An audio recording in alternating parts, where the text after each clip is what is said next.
بسم الله الرحمن الرحيم.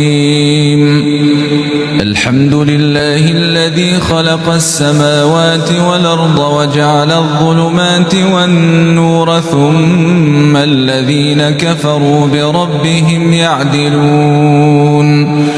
هو الذي خلقكم من طين ثم قضى أجلا وأجل مسمى عنده ثم أنتم تمترون.